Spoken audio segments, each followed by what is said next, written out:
Okay, it's Halloween time. Double toil and trouble. So, no, I'm not doing a review about Macbeth, but I am doing a review for a Halloween movie. Keep watching.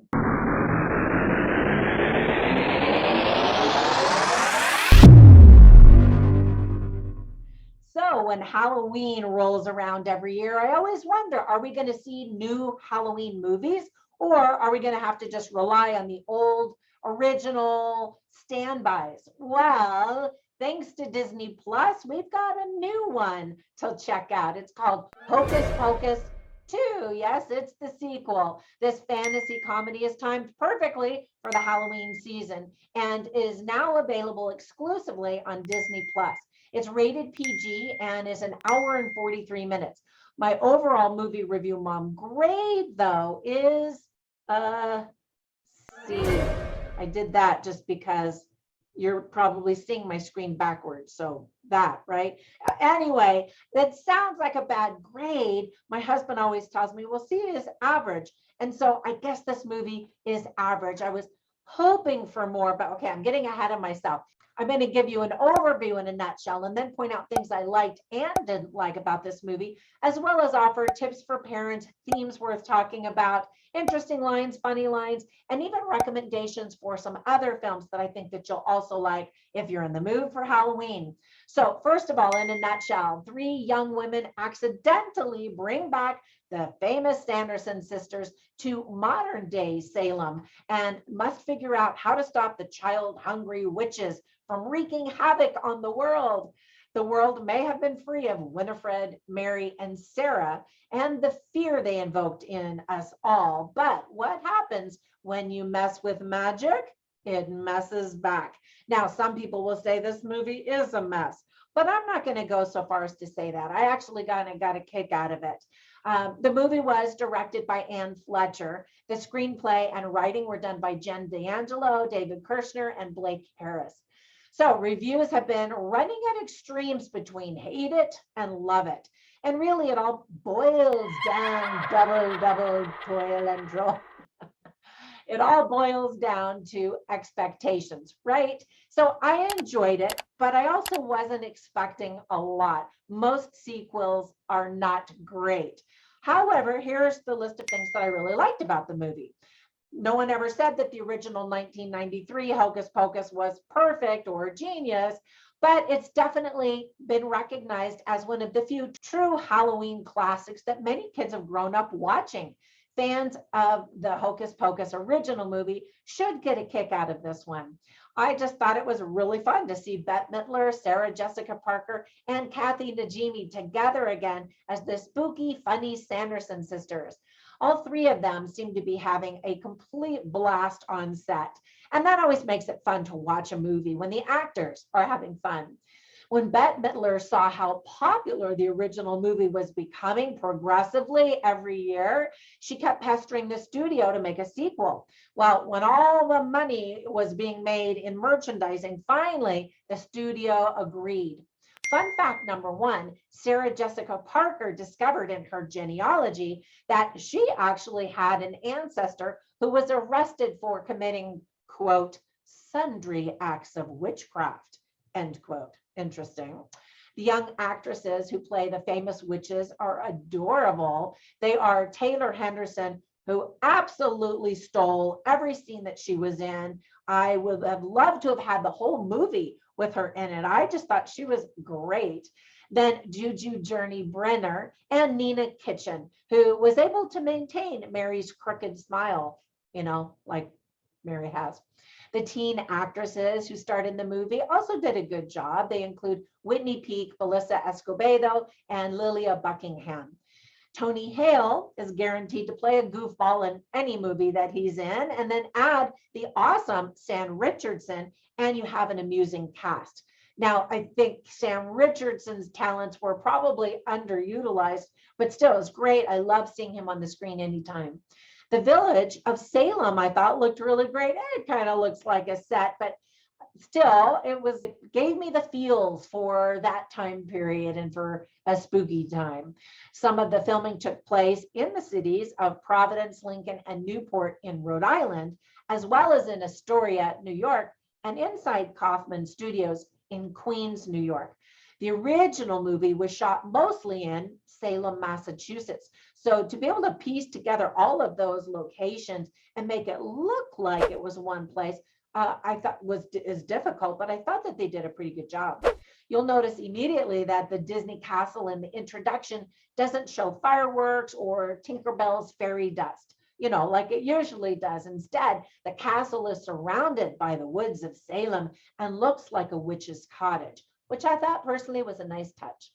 This is also the last Disney movie to feature the 2006 logo, at the introduction, as all future Disney films will display the image that celebrates 100 years of Disney. That's amazing. Happy birthday, Disney. Fun fact number 2, the wig that Billy Butcherson wears in this movie is the exact same one that he wore in the original movie. That's pretty amazing. I mean, somebody had to hang on to that for years, hoping that there would be a sequel, I guess, right? There are a few clips from the original movie to show us and remind us about certain scenes that took place. And we also see some clips of the movie playing on TV in someone's house in one of the street scenes, if you look through the window. We get 2 musical numbers starring the divine Miss M. They're completely random, but still fun. More Bette Midler singing in anything, please, por favor. The icky spiders in Salem are apparently harmless to humans. Who knew? Hard to believe because they are just scary and big and disgusting. And they're real. They're not little CGI spiders running around. The cast has already expressed interest in a trilogy. So are you up for that? Comment down below. Let me know if you are ready for another one. There's a cute little musical moment at the beginning of the end credits, and then keep watching to the very end of the rolling credits for another very short scene. But I love it when movies give audiences a little added bonus. There were some things that I didn't like. First of all, there's a lot of overacting. Of course, we saw that in the original movie too, so it's not out of character for this franchise. Almost all of the humor is very slapstick and cheesy and goofy, but it's, pretty clean. And if you want a family-friendly, tiny bit spooky movie, it definitely fits the bill. Did anyone notice, though, that Mary talks out of the wrong side of her mouth from how she normally does? So we've got her in both movies, and then we also have her as the younger Mary, and it's not always consistent, which side of the mouth she's talking out of. All right, so when it comes to female empowerment movies, is anybody else really tired of movies that promote female empowerment while making the male characters just look like buffoons, as if that's the only way that we can elevate women, by putting men down? I hate that. I have 4 sons, and so I especially am sensitive to that. Disney also seems much more interested in stuffing the cast with diversity and exploring the evil patriarchy than it is in just simply creating a truly funny and good movie. Disney's got some issues, and a lot of parents are protesting and leaving Disney. So comment down below. Let me know what you think about that as well. The Sanderson sisters usually talk on top of one another, rah, rah, rah, as they're all saying something, and you can't always hear what everybody's saying. They're probably funny things, but to hear one, you have to not hear the other one. And I think we miss out on what possibly could have been more humorous moments. Bette Midler had a lot more to do than any of the other Sanderson sisters. The plot involves saving the community rather than saving one person in particular. And so that leaves the story feeling a little bit less intimate than the original. When you're trying to save the world, you need individuals to highlight. Now, the movie does it. They have some teenagers, but it's still, there's something a little shallow about it in the end. Now, I don't want to give you spoilers about the end because there is a very touching sequence that'll make you go, oh. Let me give you some tips for parents. A kid asks an adult what the definition of a virgin is. Ooh, awkward. Later, there are more references to virginity. Awkward. Some scary Halloween images might frighten young children. There's talk of witches eating children because they did that in the first movie as well. We don't see them. I'm trying to think. I don't remember seeing any witches eating any kids though. And a witch drinks perfume and some other non-beverages in the makeup department of a store. All right, so some of the themes that are illustrated well are magic, power, sisters, sharing, what you value most, community, and of course, working together. So I always share funny lines and interesting lines on my written review at moviereviewmom.com. So run over there, check those out. I'll share just a couple of them with you right now. For example, there's this beautiful mother witch played by Hannah Waddingham, and she says, I'm a witch, I know things. And that just always makes me laugh because I'll say stuff like that to people, not the witch part, but just, I'm a mother, I know things or whatever, There's another funny line that I caught spoken by Kathy Najimy, who plays Mary the witch. And she says, don't you just love it when the recipe includes blood? They're creepy witches. They are witches. They're funny, but they do say or do things where you're like, oh yeah, they really are bad witches.